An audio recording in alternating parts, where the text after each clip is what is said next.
Hi everyone, it's 12:03. So we'll just get started with today's presentation. Welcome to Sysonex, folks. So we are a company that specializes in risk management products, risk management consulting, enterprise architecture, and cloud solutions. So today's presentation, it's all about the board-ready enterprise risk management and the feature by SysRisk ERM. You guys all know that enterprise risk management is critical in today's environment to deliver risk management and understand risk for the board. However, visualization of risk management has always been a very complex object, and that's what we've tried to resolve in our products. I'm going to bring to you guys just a quick introduction to Sysonex. So as I mentioned, Sysonex is a next generation technology company. We look at intelligent risk, compliance, audit, and different governance solutions. And our flagship products are SysRisk, SysAudit, and SysIncident. And it's all built on top of a SysGRC platform that empower organizations to provide resilience, drive insights, automation, and real-time visibility. And at Sysonex, we combine deep domain expertise with cutting-edge technology to help businesses turn risk into strategic advantage. So now that brings us to what's happening in today's boards. The boards are changing, and within that changed landscape, we see that more and more they're looking at increased oversight, increased accountability, involvement, insight, and data-driven decision making. So I'll give you an example for oversight. So think about Tesla. So Tesla's board of directors are looking at supply chain risk, AI, climate risk, their own executive risk, cybersecurity, and product safety. And this is in line with a long-term strategic goal for Tesla. When you talk about more accountability, let's consider Wells Fargo. Between 2002 and 2016, significant failure of oversight, risk culture was ignored, and there was a delayed response where the board failed to act on whistleblower reports and internal audits in a timely manner. So while the urge is there, now we see actual examples that has resulted in failure. With regards to board involvement, I'll give an example of OpenAI. Board shakeup that happened in November 2023 with sudden removal of and reinstatement of CEO Sam Altman. And there was a tension that surrounded governance, safety, and transparency that resulted in the board directly getting involved. There was a board shuffle, and subsequently there was also a board reshuffle and later additions of different board members, both coming from Salesforce as well as from Microsoft. Another example I wanted to tell you about request for insight. So Capital One recently, as effective of December 2023, they looked at board level disclosure for cybersecurity expertise. They've requested for a formal cybersecurity maturity assessment tied with NIST, CSF, and CISA guidelines. So as I mentioned, increasingly, you have more requests for insight from a risk management perspective. Another very interesting example, this will be the last one, and this is with regards to data-driven decision making. With regards to investment in mRNA vaccine by Pfizer, it was actually the board that said that with the existing clinical trial data, and the early phase 1 and 2 data from BioNTech, they approved the rapid resource allocation without any government funding, and that has resulted in significant value for them. So here are areas where the board are definitely, or board directors are definitely being involved. So I'm going to take you to the next slide. So in today's dynamic world, when we are seeing that boards are increasingly asking for better visualization, better prioritization, better central collaboration, better data-driven decision-making, and improved governance. These are the areas that what capabilities boards are increasingly asking for. So when it comes to visualization, the observation is that boards increasingly expect advanced, concise, and actionable visualization. They want to have the information right at their fingertips so that way they know exactly what decision to make. With regards to prioritization, boards want to prioritize capabilities that help them focus on what matters most quickly and defensively and visualize that from a risk perspective. Within the risk world, they want to ensure that there's central collaboration present, better oversight, secure decision making, better risk management overall. When it comes to decision making, they're also asking for, we want to have data driven decision making so that way they can deliver on their fiduciary, strategic, and oversight responsibilities.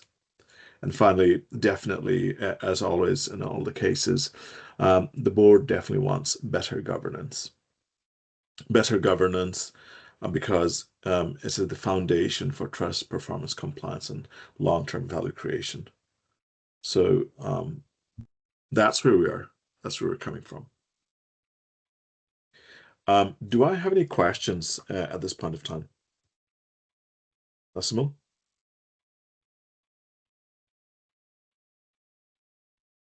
Yeah, Hey, do I have any questions from anybody in the chat? right now, nothing. Okay, that's good. That's good. Thank you.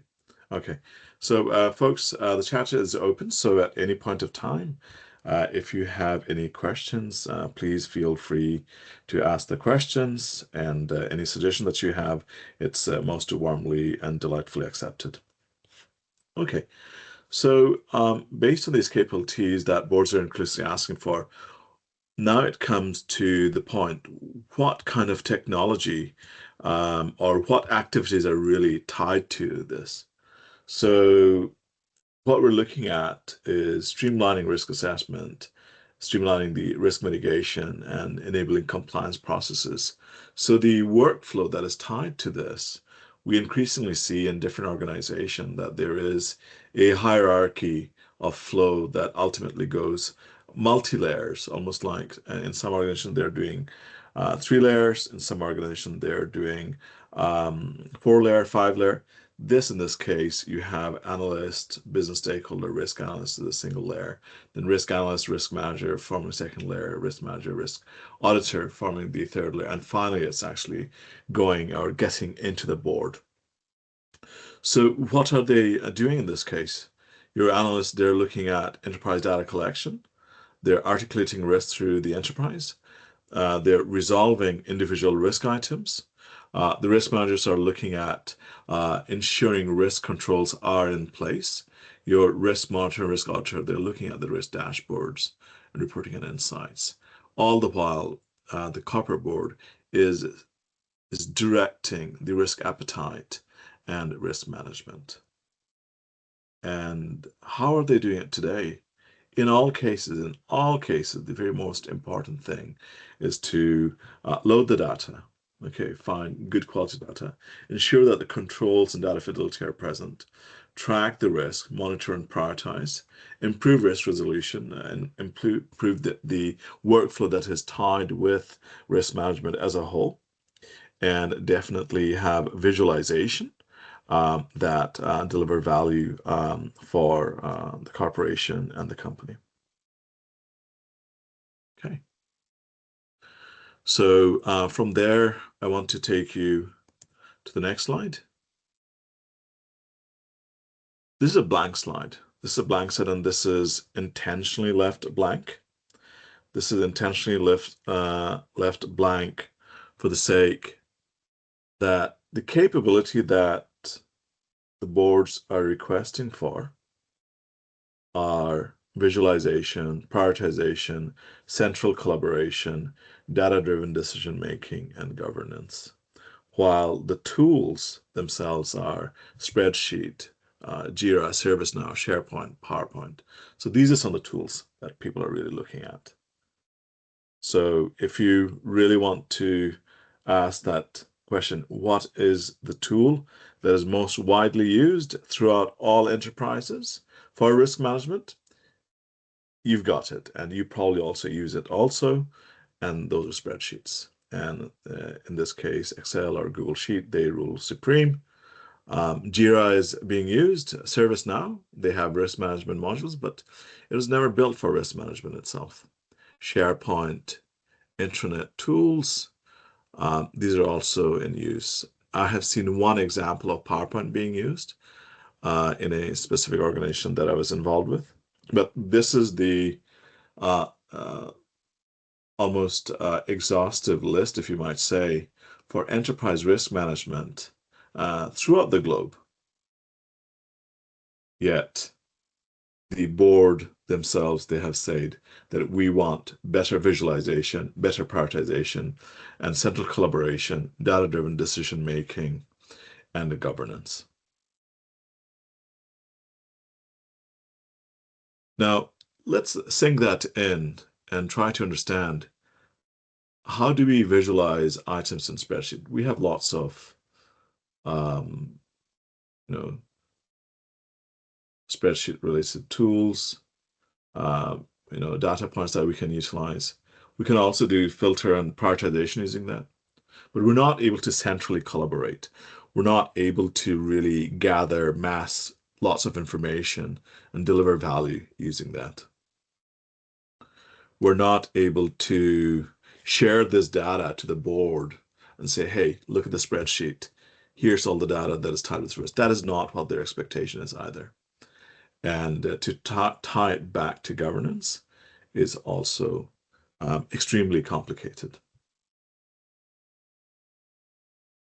So in a scenario as such, um,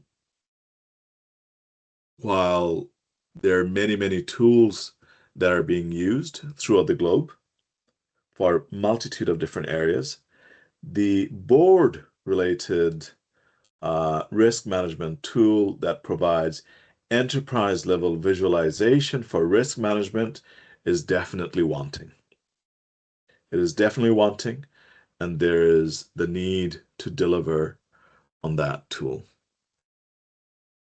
And the question really comes in, how do we really go about doing this? So as a part of today's discussion, I really want to take you guys to another part of the journey. And this part of the journey is all about this tool. This is Sysonex's own enterprise risk management portal that we use for risk management. So first of all, I want to talk to you about the aspect of visualization. So as part of risk management and risk visualization for the board, this gives you a common view of total approved risk, recently added risk resolution per month, risk monitoring, current risk score, portfolio target risk score. So you have the ability to see your entire list of risk items. Not only can you see that, you can also see the risk growth, risk status, risk approval status. You can see how the risk approval status is happening, where they are, what stage they are, what category that they are, what is political risk, in this case, reputational risk, technical risk, pure risk. And this data is updated in real time. Absolutely updated in real time.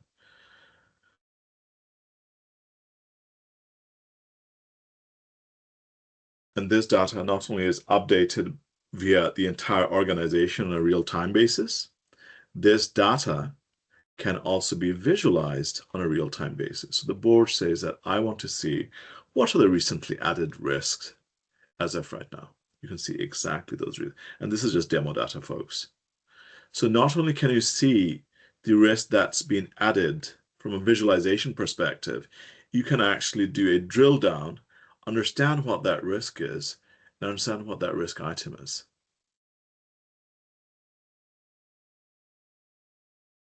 You can look at the risk status itself and see what that risk status actually involved or entails. So I believe that's fairly powerful as a definitely as a visualization. So your visualization tool-wise, I really want to present this to you guys, saying that here's a visualization tool that allows you to visualize your risks to the board. And this is accessible to the board. They can see it, they can live it, they can understand it, and they're not going into the weeds of the operation. And this is critical. So now that we've actually seen the risk visualization, let's look at a little bit about risk prioritization. So we wanted to say that you want to make the right decisions. You want to make the right decisions for the entire organization. And you have the visual tools, but how do you prioritize? So a lot of companies are extensively using the heat map, and that's okay. And it's good. The issue arises is the data that is being generated is stale data. So you might have 10 risk analysts entering the data today, and it does not reach to the board level right away. However, with an enterprise risk planning tool such as SysRisk, you can actually go deep dive and look at the tools that you need to deliver on that risk prioritization. So I'm going to quickly go right over here. So within this risk prioritization, as part of enterprise risk management, you first of all get a view of, here are my risk areas: operational risk, business risk, environmental risk, political, financial, reputational, technical, and pure risk. As you all are, very fluent in these areas. But what we've done is not only identified a risk, but provided them a risk status that is tied with initiation, execution, resolved, blocked, cancelled, partially closed, and closed. And the partially closed and closed is tied with governance or a 3 eyes view. So it actually takes 3 people, or it may take less people to actually particularly close a particular risk. But that's a different topic altogether. So here we have the risk categories. You can now look at, show me the minor, moderate, major, critical risk categories. So you can see the growth, the trend, the project progress, and the trend in prioritization. Okay. And you can share this with the board member. The board members themselves can do a self-serve, and they can look at the trend in the project progress. They can look at the trend in risk prioritization. They can look at the trend with regards to risk status updates, etc. And then you can come to see the risk heat map, saying that, you know what, I've got 4 of these critical items that are like superbly critical. And a lot of times it's, let me go to the spreadsheet, let me go to my intranet, or let me just call somebody to say that, can you actually deliver this value for me? From there, you can also look at a prioritized risk scatter plot that looks at individual values. So these are all the different test demo data values that shows the likelihood of the impact score. And they can all be positioned on a much more granular grid. Not only as a granular grid, but you can also see the dollar value, dollar association with all of those risk items. So these are the 4 or major critical risks that you can actually see. And then you have a view for all of the risk items: likelihood, impact, risk criticality, and you can visualize it. From that visualization, you can see, you can add notes, you can add documents, you can actually enable risk controls tied to it, and you can look at inherent risk and residual risk prior and post, a risk control being applied. So this gives you the view of risk prioritization. Okay. I want to take you guys back to our PowerPoint slide. So you saw, for visualization, there are teams that are using spreadsheet, teams that are using ServiceNow, SharePoint, PowerPoint. For prioritization, they're using spreadsheet, Jira, ServiceNow. You realize the complexity that is tied to it. It is not easy to use these tools for your risk management purpose. yet this is something that we're doing on a regular basis. So I believe that there's an opportunity to change. I want to share a little bit about central collaboration. And that central collaboration is really tied with, let me go straight back to, that central collaboration is really tied with the particular workflow. So for any and every risk, you have a risk owner, and you can assign that risk owner. You can create a risk owner. You can have the risk specifically assigned to somebody. You can also have the risk monitored by somebody, and not only somebody, you can actually have that created by a number of individuals tied to it. Okay. And during this entire process of actually adding risk owner and adding risk assigned to, you can then also add individuals that you want who are able to close that risk. Okay. So your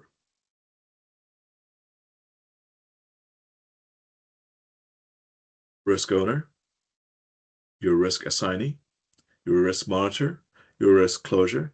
Not only can you assign this in a team, within this particular product, you actually have category management that says, for operational risk, I only want to have these number of users. For business risk, only these number of users. For environmental risk, only these number of users are going to be able to see this. So you can lock down, it's not only about collaboration, but also locking down individuals who can see this or review this. And you have category of user, risk closure, whether they can close their risk or not. So you have that ability. And one tool that I really want to show, and this is something that I've really enjoyed sharing and showing, is you can effectively copy this link, and you can go to your Jira or your Teams or any other tool set and send this link on a browser to show that, okay, show me this specific risk. So what I'm going to do is, I wonder if I can just open up a browser here. I'll probably have to log in. So I can effectively go specifically to that risk, and it'll take me to that risk that I've shared with. So this is that aspect of team collaboration, team engagement, how we engage with a team that we've tried to implement over here. The next two parts is data-driven decision-making and governance. More and more in your conversations sphere, we see that there are teams who are saying that you don't need to collect data in a risk registry, or a risk registry is the most futile attempt because it doesn't give you the ability to create actual actionable objects or actionable tasks. We've actually said that we beg to differ and say that we're going to use a risk register and make it better. So when you see this risk register, it collects all the data, any and every data for your risk item itself, and you can go and check on that data, and you can go all the way. You can add notes, you can change the status, and any data and any information that is tied, it's actually provided right over here. Any update that is happening, any documentation that is being added, any risk control that is updated, it is being updated exactly in this location. So the very idea of data in an Excel sheet or data in a risk register is complicated, or it is not required. It is because it is complicated to manage that data. How many times, how many copies of your spreadsheet or how many copies of your intranet file are you going to share to how many people? That itself is a very hard exercise. This is easy. This is very easy. Once you've created a record, that record stays for 7 years. Even after you've closed that risk, that risk item in closed state will stay for 7 years. So that way you can visualize it, observe it, and utilize it and understand how your organization's trend's been. So I know we're coming closer to the last few minutes, but I want to share with you the aspect of governance and end-to-end governance is provided over here. The end-to-end governance, as I mentioned, you have the ability to enable governance via the individuals or teams that are actually involved in something. You have the ability to enable governance via your rules engine for a particular risk. You have the ability to enable governance via the product access, the category access, who visualizes what, who updates what, how that flow is actually happening. You can't do that within the scope of a spreadsheet, of intranet. Or if you do, you need somebody who actually has to work very, very hard in it. So, folks, we're going to open this meeting for discussion period now.